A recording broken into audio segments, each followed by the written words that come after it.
ওম শান্তি, ওম শান্তি, ওম শান্তি। মিষ্টি মিষ্টি ভাই বোনেরা, তোমরা সবাই কেমন আছো?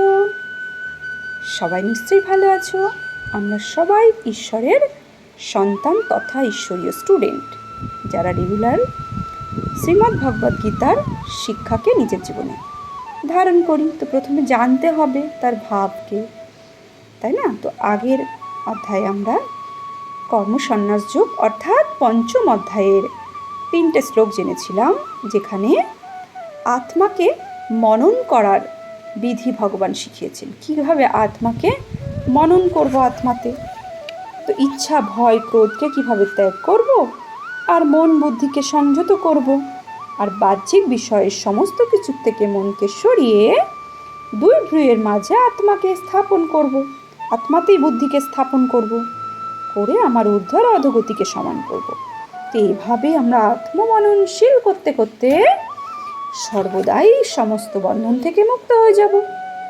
তো তাই না? তো ভগবান এভাবে 3টে শ্লোকে বুঝিয়েছে যে আমি আত্মা অভ্যাস কী করে করব। তো তারপরের শ্লোক, পরের অধ্যায় কি বলেছে? 6ষ্ঠ অধ্যায় অভ্যাস যোগ অর্থাৎ ধ্যান যোগ। তো কিভাবে আমরা ধ্যানস্থ হতে পারবো, আত্মাতে ধ্যান লাগাতে পারবো, তো তার বিষয়। তো প্রথম শ্লোকে কি বলেছে? অভ্যাস যোগের শ্রী ভগবানুবাচু অনাশ্রিত কর্মফলং কার্যম কর্ম করতি য স সন্ন্যাসী চ যোগী চ ন নিরগ্নির্ণ চাক্রিয়া। অর্থাৎ শ্রী ভগবান বলিলেন, কি বলিলেন? শ্রী ভগবান উবাচু কর্ম ফলের আকাঙ্ক্ষা না করিয়া যিনি অবশ্য কর্তব্য কর্ম করেন তিনিই সন্ন্যাসী, তিনিই যোগী। তাহলে সন্ন্যাসী আর যোগী হতে গেলে কি সন্ন্যাসের পোশাক ধারণ করতে হবে? সন্ন্যাসী আর যোগী হতে গেলে কি ঘর গৃহস্থ ত্যাগ করে জঙ্গলে যেতে হবে? ভগবান তো তা বলেননি। ভগবান উবাচু কি বলছেন? যা কিছু কর্ম করো, কর্মের ফলের আকাঙ্ক্ষা না করিয়া যিনি অবশ্য কর্তব্য কর্ম করেন তিনিই সন্ন্যাসী। তো ভগবানের দেওয়া মহাবাক্য অনুসারে চলাই হচ্ছে অবশ্য কর্তব্য কর্ম করা। তো আগের শ্লোকে ভগবান কি শ্রীমত দিল? যে দুই ভ্রুয়ের মাঝে ইচ্ছা ভয় ক্রোধকে ত্যাগ করে বাহ্যিক বিষয় চিন্তা থেকে মুক্ত হয়ে আত্মাকে মনন করো। তো আমরা সারা দিনে কতবার এটা করেছি? তো ধ্যান দিতে হবে যে আমি 7 দিন পরে গীতাটাকে ভগবান আমাকে দিয়ে ছাড়ান। তো আমরা ভগবানের স্টুডেন্ট হিসাবে 7 দিনে কি 7 বার এই হোমওয়ার্কটা করেছি যে ভগবান আমাদের দিয়েছেন? শুধু কি শোনার জন্য দিয়েছেন নাকি করার জন্য দিয়েছেন? সারা দিনে অন্ততপক্ষে 1বার 2বারও কি ভগবানের শ্রীমত অনুসারে নিজেকে আত্মা মনন করেছি, আত্মাতে ধ্যান দিয়েছি? তো এভাবে নিজেদেরকে দেখতে হবে, তবে আমরা ঈশ্বরের সব থেকে কাছের সন্তান হতে পারবো। জানা আর স্বরূপে আনা, জানা আর মানা আর কর্মে দেখানো, যে জেনে কর্মে দেখাতে পারবে সেই ঈশ্বরের কাছে হবে, তাই না? তো ভগবান বলেছেন যে কর্ম করিয়া অবশ্য কর্তব্য হচ্ছে ভগবানের শ্রীমত অনুসারে চলা, তাই না? তো ওই জন্য কর্ম করার পরে কোনো ফলের আকাঙ্ক্ষা না করা, যে আমি করলাম তার পরিবর্তে কি পেলাম, তাহলে আমি দিন গরিব হয়ে গেলাম। ভগবানের সন্তান কখনো চাইবে না, সে দাতার সন্তান, মাস্টার দাতা হবে, তাই না? কখনো চাইবে না, সে শুধু দেবে। ওই জন্য বলেছে ভগবান যে কর্ম ফলের আকাঙ্ক্ষা না করিয়া। তো ভগবান যেহেতু সৃষ্টির রচয়িতা, তার সন্তানকেও কি রাজা বানাবেন, তাই সে আগেই বলছে যে কর্মের ফল কখনো চাইবে না, যেটা করে দিন দুঃখীর মতো, তুমি রাজার সন্তান। তো কর্ম করার পরে ফলের আকাঙ্ক্ষা করবে না। যিনি অবশ্য কর্তব্য কর্ম করেন তিনিই সন্ন্যাসী, তিনিই যোগী। তাহলে নিত্য সন্ন্যাসী হতে গেলে প্রত্যেক দিনের কর্ম নিঃস্বার্থ ভাব নিয়ে করতে হবে। আমি রান্না করার সময়ও ভাবছি যে রান্নাটা করছি বেশ সুন্দর বলবে সবাই। কেউ যদি আমাকে খারাপ বলে দেয়, তখন আমার মন যদি দুঃখী হয়, তাহলে আমি বুঝবো আমি কর্ম করার সাথে সাথেই কেউ আমার রান্নার প্রশংসা করবে, ফলের আকাঙ্ক্ষা করে রেখেছি। তা করলেও চলবে না, তাহলে আমি নিত্য সন্ন্যাসীও হতে পারবো না আর যোগীও হতে পারবো না। যিনি যজ্ঞাদি শ্রৌতকর্ম ত্যাগ করিয়াছেন অথবা সর্ববিধ শরীর কর্ম ত্যাগ করিয়াছেন তিনি নহেন। শারীরিক কর্মও করতে হবে আর যজ্ঞের অবশ্য কর্তব্য কর্ম আমাদের করতে হবে। তো ভগবান বলছেন তিনি নহেন যিনি যজ্ঞাদি কর্ম ত্যাগ করেছেন, যজ্ঞাদি সত্য কর্ম ত্যাগ করিয়েছেন, অথবা সর্ববিধ শারীরিক কর্ম ত্যাগ করেছেন, তাকে নয়। তো 2 নম্বর শ্লোকে আমরা জানবো কি বলছেন, জং সন্ন্যাসমিতি প্রাহুর্যোগম তং বিদ্ধি পাণ্ডব ন হস্যনংস্ত সংকল্প। বলছে হি ন, কেন না, হি মানে কেন না, হি অসংন্যস্ত সংকল্প তো যোগী ভবতি কশ্চন। আবার বলছি জং সন্ন্যাসমিতি প্রাহুর্যোগম তং বিদ্ধি পাণ্ডব ন হি অসংন্যস্ত সংকল্প যোগী ভবতি কশ্চন।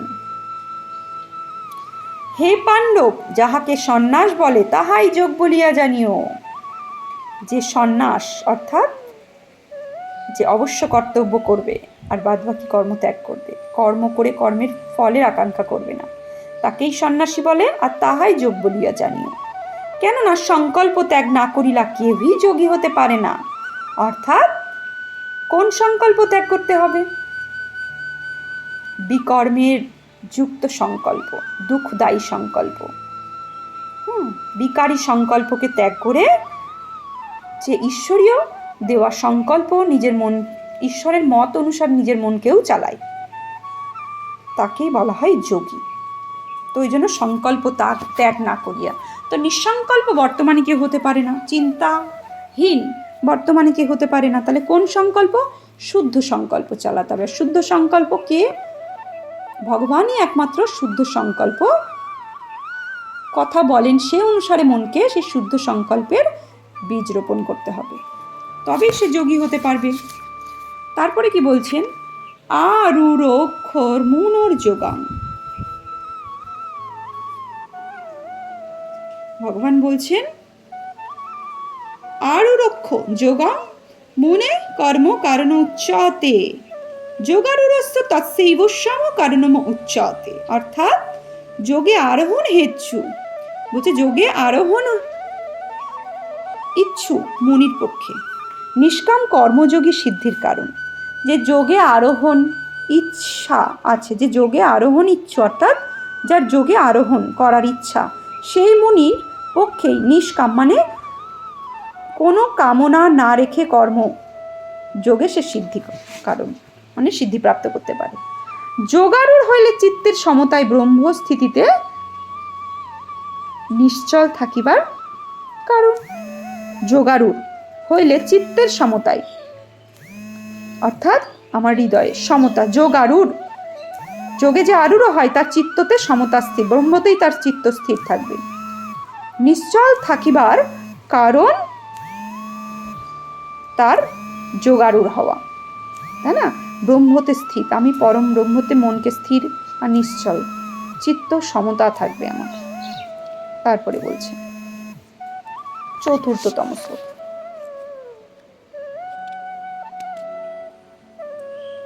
যদা হি ন ইন্দ্রিয়ার্থেষু ন, বলছে ন অনুষ্য জাতে কর্মসু, ন অনুষ্য জাতে কর্মসু সর্বসংকল্প সন্ন্যাসী যোগারূঢ়স্ত উচ্চতে।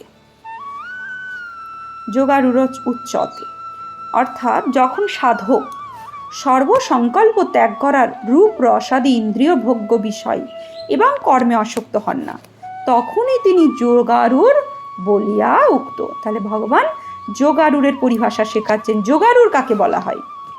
তো যোগারূঢ় হতে গেলে যখন সাধক সমস্ত সংকল্প ত্যাগ করে, অর্থাৎ বিকর্মজনিত সংকল্পকে ত্যাগ করিয়া আর ইন্দ্রিয়ের রূপ আর রসের, ইন্দ্রিয়ের রূপ আর রসের ভোগ্য বিষয়, ইন্দ্রিয় রূপ আর রসাদি ভোগ্য বিষয়, ইন্দ্রিয়ের রূপ আর রসের ইন্দ্রিয়ের ভোগ্য বিষয় এবং কর্মে আসক্ত হন না, তখনই তিনি যোগারূঢ় হইয়া।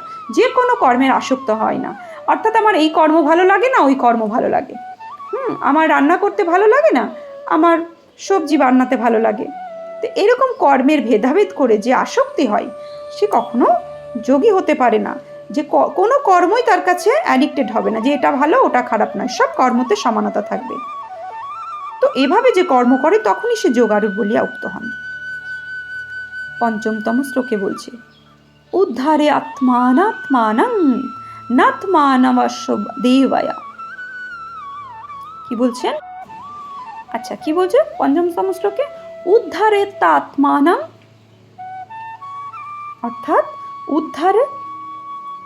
উদ্ধারে তো আত্মানং ন অবসাদয় আত্মৈব হাত্মানং বন্ধুরাত্মাইব রিপুরাত্মানং। অর্থাৎ আত্মার দ্বারাই আত্মাকে বিষয়কূপ হইতে উদ্ধার করিবে। বলছে আত্মার দ্বারাই আত্মাকে বিষয়কূপ হইতে উদ্ধার করিবে। তাহলে বিষয়, ভোগ বিষয় যে আত্মা ডুবে রয়েছে, সে আত্মাকে উদ্ধার কে করিবে? আত্মাকেই করতে হবে। যখনই আত্মা জ্ঞান পাবে তখন ওই আত্মাই আত্মাকে বিষয়কূপ হইতে উদ্ধার করিবে, আত্মাকে অবসন্ন করিবে না। কেননা আত্মাই আত্মার বন্ধু এবং আত্মাই আত্মার শত্রু। বলছে আত্মাকে অবসন্ন করিবে না, মানে নিম্নের দিকে যেতে দেবে না। তো কিভাবে নিম্নের দিকে যেতে দেব? আত্মার 3 শক্তি আছে, মন, বুদ্ধি, সংস্কার। তো মন হচ্ছে চিন্তন করে, আর বুদ্ধি হচ্ছে কি করে? নির্ণয় নেয় আর দর্শায়, দেখায় যে কোনো কিছু। মনে যা চিন্তন ওঠে, বুদ্ধি সেটাকে দেখায়, ভিজুয়ালাইজ করে। আর সংস্কার কিভাবে হয়? একই কর্ম যখন আমরা বারবার করব তখন সেটা সংস্কারে পরিণত হয়। তো আত্মার 3 শক্তি। প্রথম শক্তি হচ্ছে মন। মন চিন্তন করছে।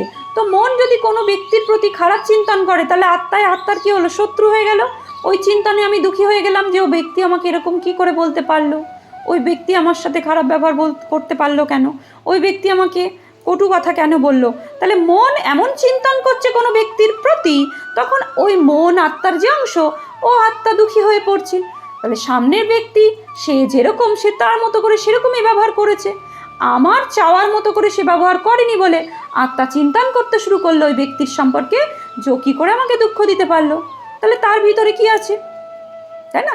সিম্পল একটা এক্সাম্পল দিচ্ছি। 2টো ডাস্টবিন আছে। একটা ডাস্টবিনের মধ্যে নোংরা ভরা রয়েছে, আর একটা ডাস্টবিনের মধ্যে হিরে ভরা রয়েছে। এবার আমি না চিনতে পারার কারণে আমি যে ডাস্টবিনে নোংরা ভরা রয়েছে আমি ওর মধ্যে হিরে খুঁজছি। তাহলে কি সেটা পাওয়া সম্ভব? হিরের খুঁজতে গেলে হিরের মধ্যে যেতে হবে, তাই না? তাহলে দোষ কার? ও ডাস্টবিনের না আমার? ভালো করে চেক করতে হবে। তো হিরে কার?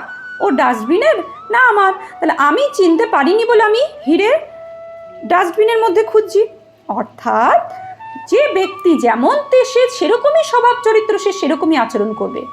আমার ভালো লাগার মতো আচরণ নাই করতে পারে, কিন্তু আমি আমার মনকে ওই নোংরা চিন্তন করতে দেব না। কেননা মন আমার আত্মার অংশ, তাই তাকে নিয়ন্ত্রণ করে তাকে সঠিকভাবে, মানে নিম্ন গতিতে যেতে দেবো না। বলছে না যে নিম্ন দিকে যাইতে দেব না,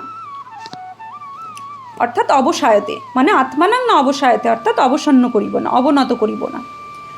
তা মনকে এমন চিন্তন আমি করতে দেব না যে আমার দুঃখ হয়, আমি নিম্নের দিকে যেতে পারি। তাই এখানে বলেছেন আত্মাই আত্মার বন্ধু এবং আত্মাই আত্মার শত্রু। যদি আমি বুঝে যাই যে ও আত্মার ব্যবহারই এরকমই, তাহলে আমি দুঃখী হলাম না, তাহলে আমি আত্মা কি হলাম? বন্ধু হয়ে গেলাম আমার মনের। আমার মন আমার আত্মার বন্ধু হয়ে গেল।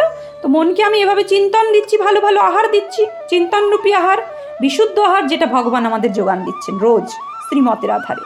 তো এভাবে যদি আমরা মনকে শেখাই, মন হচ্ছে একটা ছোট্ট শিশুর মতো, তাকে এতদিন খারাপ চিন্তা করতে শিখিয়ে এসেছি, মন সেই খারাপ চিন্তাই করছে।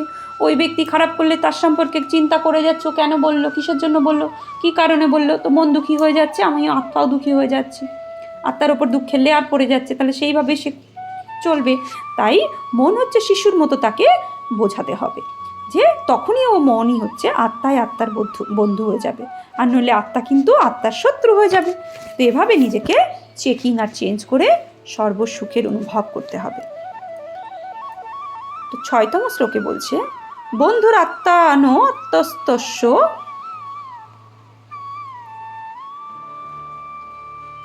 বন্ধু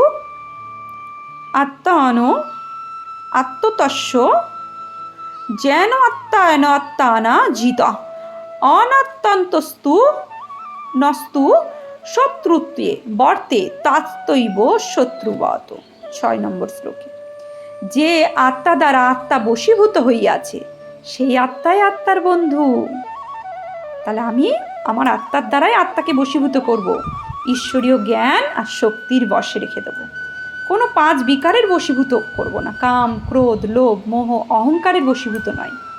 আত্মার স্বধর্ম কি? শান্ত, পবিত্রতা, শক্তি, জ্ঞান, আনন্দ, প্রেম, সুখ, শান্তির বশীভূত করিয়ে রাখবো, আর ও নলেজের দ্বারাই সম্ভব। তো সেই আত্মাই আত্মার বন্ধু। অজিত আত্মারা আত্মার শত্রুবৎ অপকারে প্রবৃত্ত হয়। অজিত আত্মারা কি হয়? আত্মা তারা শত্রুবৎ অপকারে প্রবৃত্তি হয়, তাই না? তারা নিজেরাই নিজের শত্রুর মতো করে চালনা করে। তো 7তম শ্লোকে বলছে, জিতাত্মনঃ প্রশান্তস্য পরমাত্মা সমাহিত, শীতোষ্ণ দুঃখেষু তথা মান অপমানয়। অর্থাৎ 7তম, জিতেন্দ্রিয় প্রশান্ত অর্থাৎ রাগ দেশ শূন্য ব্যক্তি পরমাত্মা শীত গ্রীষ্ম সুখ দুঃখ অথবা মান অপমান প্রাপ্ত হইলেও সমাহিত থাকে, অর্থাৎ অবিচলিতভাবে আপন সম শান্ত স্বরূপে অবস্থান করে। জিতেন্দ্রিয় অর্থাৎ যে মন ইন্দ্রিয়কে জিতেছে, তাই না? 5 ইন্দ্রিয়কে, চক্ষু, কর্ণ, নাসিকা, জিহ্বা, ত্বক, তাকে তার উপর জিত পেয়েছে। সে কি হবে? সে আত্মা প্রশান্ত হবে। আর রাগ দেশ শূন্য ব্যক্তি পরমাত্মা শীত গ্রীষ্ম সুখ দুঃখ মান অপমানে প্রাপ্ত হইলেও সমাহিত থাকে। তার মানে সে সুখ দুঃখতেও সমান থাকবে, মান অপমানেও সমান থাকবে। কেন? তার বিষয়েও জানতে হবে, তাই না? তো সুখ দুঃখ কে দেয়? কোনো ব্যক্তি দেয় না। কেন আমি সুখ দুঃখ অনুভব করব? যখন আমি ভাববো ওই ব্যক্তি আমাকে দুঃখ দিচ্ছে, তখন আমি দুঃখী হব। তো আমাকে তো চিন্তন করতে হবে না, ওই ব্যক্তি আমাকে এই বলেছে তবে আমি দুঃখী হব। তো চিন্তনের উপরই সমস্ত আধার। তো আমি যদি চিন্তন করি না আমি সুখী আত্মা, আমি সুখ স্বরূপ আত্মা, ও ব্যক্তি ওর ব্যক্তির মতো ব্যবহার করেছে, আমি তার মধ্যে যাব না, তাই না? তাহলে আমি সুখী হয়ে গেলাম, দুঃখ আমার থাকলো না। আর যদি ওই ব্যক্তির কথাতে আমি দুঃখী হই, তাহলে ওই ব্যক্তি যদি আমাকে প্রশংসা করে তাহলে আমি সুখী হব। আর যদি আমি ভাবি যে ব্যক্তি নিজেই দুঃখদায়ক আচরণ করছে বা সুখদায়ক আচরণ করছে, সে তার স্বভাব অনুসারে, যেমন মান অপমান প্রাপ্ত হইলে সমাহিত থাকবে। তো কেউ যদি আমাকে সম্মান দেয় বা অপমান দেয়, সে কাকে দিচ্ছে? মান আর অপমান ভালো করে বুঝবেন, গভীরতায় গিয়ে বুঝবেন, এই গুচ্ছ রহস্য ভগবানের। কোনো ব্যক্তি যদি আমাকে সম্মান দেন, কিভাবে দেবে? যে আমার ভিতরে যখন কোনো কর্ম সেই ব্যক্তির ভালো লাগবে, সে তখন প্রশংসা করবে। তো সে কোন কর্ম ভালো লাগবে আমার কর্মের মধ্যে? যে কর্ম তার ভালো লাগে সেই কর্ম যদি আমার কর্মের মধ্যে দেখতে পাই, তখন সে আমার প্রশংসা করবে, না এটা খুব ভালো করেছে, তাই না? তো যে কর্ম তার ভালো লাগে না, সেই কর্ম যখন আমার মধ্যে দেখতে পাবে, তাহলে আমার কি করবে? অপকার করবে, প্রশংসা করবে না। তাহলে সে নিজেরই নিজেকে দর্শাচ্ছে, মানও সে নিজেকে দিচ্ছে, অপমানও সে নিজেকেই দেখাচ্ছে। অর্থাৎ নিন্দা স্তুতি যেমন সমজ্ঞান, নিন্দা কার করছে? সে নিজেরই, কারণ নিজের যেটা ভালো লাগে না সেটা আমার মধ্যে দেখলে তার ভালো লাগছে না। আর স্তুতিও তখন করছে যখন তার যেটা পছন্দ আমার মধ্যে যেটা সেই কর্ম দেখতে পাচ্ছে, তাহলে সে নিজেকে দর্শাচ্ছে। নিন্দাও সে নিজেকেই নিজের করছে, স্তুতিও সে নিজেকেই নিজের করছে। তাই এই ভাবনা রেখে আমাদের কি রাখতে হবে? সমান স্থিতি রাখতে হবে, সমাহিত রাখতে হবে। কিসে কিসে সমান হিত রাখতে হবে? হৃদয়কে সমান রাখতে হবে, শীতেও গ্রীষ্ম আর সুখ দুঃখেও মান অপমানে। কেননা কেউ না সুখ দেয় না দুঃখ দেয়, কেউ না অপমান করে না কেউ মান দেয়। আমার অরিজিনাল সংস্কার হচ্ছে আমি সুখ স্বরূপ আত্মা, শান্ত স্বরূপ আত্মা, পবিত্র স্বরূপ আত্মা, জ্ঞান স্বরূপ আত্মা, শক্তি স্বরূপ আত্মা, আনন্দ স্বরূপ আত্মা, প্রেম স্বরূপ আত্মা, শতপ্রধান অর্থাৎ 7 গুণের অধিকারী আমি আত্মা, যেটা অবগুণ কিছু আচরণের দ্বারা ও চাপা পড়ে রয়েছে। তাকে জাগরণ করব কখন? যখন এই জ্ঞানের আধারে আমি নিজের মনকে চালাবো। তো মন শিশুর মতো, মনকে এভাবে বোঝাতে হবে। সে এতদিন যা ইচ্ছা তাই চিন্তন করেছে, যা ইচ্ছা তাই উঠিয়ে নিয়েছে রাস্তাঘাটে, যে যা কিছু বলেছে দুঃখ উঠিয়ে নিয়েছে, সে তার স্বভাব অনুসারে বলুক, সে জ্ঞান তার কাছে ছিল না, তাই সে দুঃখী হয়ে পড়েছে। কিন্তু সেই আত্মা সেই মনকে এখন বাচ্চার মতো করে বোঝাতে হবে, তাহলে সেই শান্ত স্বরূপ আত্মায় এসে যাবে। তো এভাবে আমরা সুখ স্বরূপ হতে পারবো, অর্থাৎ অবিচলিতভাবে আপন সমশান্ত স্বরূপে অবস্থান করব। কেননা আমাদের স্বধর্ম কি? শান্ত স্বরূপ। কী করে চেক করবো আমাদের স্বধর্ম শান্ত স্বরূপ? আমাদের ক্রোধ কতক্ষণ থাকে, তাই না? সন্তানের ওপরও রাগ যদি করি কিছু সময়ের জন্য, তারপরে আমরা যা তাই হয়ে যাই। তো আমাদের অরিজিনাল সংস্কার কি? শান্ত। জলকে যেমন, জলের অরিজিনাল সংস্কার কি? জলের স্বধর্ম কি? শান্ত। জলকে যদি জ্বালানো হয় তবে কিন্তু উত্তপ্ত হয়, কিন্তু কিছু সময়ের জন্য সে উত্তপ্ত থাকে, গরম থাকে, তারপরে কিন্তু সে তার স্বধর্মে ফিরে আসে। কিন্তু তার স্বধর্মই হচ্ছে, কেননা তার স্বধর্মই হচ্ছে শান্ততা। ঠিক সেরকমভাবে আমি আত্মাও শান্ত স্বরূপ। কোনো পরিস্থিতি আমার অনুসারে না হলে আমি উত্তপ্ত হয়ে কি হয়? ক্রোধী হয়ে যায়। কিন্তু ওটা আমার অরিজিনাল সংস্কার নয় বলে আমরা কিছুক্ষণ পর আবার আমরা আমার স্বধর্মে ফিরে আসি, অর্থাৎ শান্তির ধর্মে শান্ত হয়ে যাই। তখন আমাদের রিয়ালাইজড হয় ওটা আমার ক্রোধ করাটা উচিত হয়নি, তাই না? তার মানে কোনো পরিস্থিতি আমাকে উত্তপ্ত করছে। আমার স্বধর্ম কিন্তু ওই ক্রোধী সংস্কার নয়, আমার স্বধর্ম হচ্ছে শান্ত। এভাবে আমরা নিজেকে মোটিভেট করব ভগবানের দেওয়া শ্রীমতের আধারে, তবে আমরা সুখ স্বরূপ আত্মা হতে পারবো, শান্ত স্বরূপ আত্মা হতে পারবো। তো আজকে 7তম শ্লোক পর্যন্তই থাক। পরবর্তী 8তম শ্লোক থেকে আমরা শ্রীমদ্ভগবদ্গীতার অভ্যাস যোগ নিয়ে পড়াশুনো করবো। তো আজকের হোমওয়ার্ক আমরা নেব যে নিজেকে এই 7 দিন পর পর আমরা গীতা শ্রবণ করি, গীতাটাকে চর্চা করি। তো এই 7 দিনে এই কথা কটার ওপরই আমরা বাড়িতে হোমওয়ার্ক করব যে ভগবান কিভাবে আমাদের শান্ত স্বরূপ হয়ে থাকতে বলেছে, নিন্দা স্তুতিতে কেন সমজ্ঞান রাখতে বলেছে, তাই না? আর মান অপমানের সমান হিত কেন বলেছে, এটার উপর চিন্তন করব, তাই না? ভগবান আমাদের এইভাবে হোমওয়ার্ক দিয়েছেন। আর বশীভূত হব না, 5 বিকারের বশীভূত হবে না। আমি আত্মা আমার বন্ধু হিসাবে রাখবো আত্মাকে। আত্মার শক্তি কি? মন। প্রথম শক্তি মনকে আমি ছোট্ট শিশু যেমন তাকে সুন্দর করে ভগবানের শ্রীমত দিয়ে তাকে চিন্তন করাবো, তাকে বোঝাবো হে মন তুমি শান্ত স্বরূপ আত্মা, তাকে কখনোই 5 বিকারের বশীভূত হতে দেব না, তাই না? আত্মাকে আত্মার, তার মানে আত্মার মধ্যে ভোগ বিষয় থেকে, আত্মা যে ভোগ বিষয়ে আসক্তি, সেই ভোগ বিষয়যুক্ত আত্মাকে উদ্ধার করতে হবে আমার আত্মার দ্বারাই। আত্মাই আত্মার দ্বারা আত্মাকে উদ্ধার করতে পারবে। তার জন্য কি দরকার? জ্ঞানের ভোজন দরকার, জ্ঞান। তো তারপরে ভগবান বলেছে সন্ন্যাসী কাকে বলা হয়, যোগারূঢ় কাকে বলা হয়, এগুলোর উপর চিন্তন করব। কি পোশাকধারী সন্ন্যাসীকেই সন্ন্যাসী বলে? না সর্বসংকল্প ত্যাগ করলে, ইন্দ্রের রূপ বিষয় ভোগকে ত্যাগ করলেই প্রকৃত সন্ন্যাসী আর যোগী হওয়া যায়। আর যোগী মানেই নিরোগী, যোগী মানেই আনন্দ স্বরূপ আত্মা, সুখ স্বরূপ আত্মা। ওম শান্তি।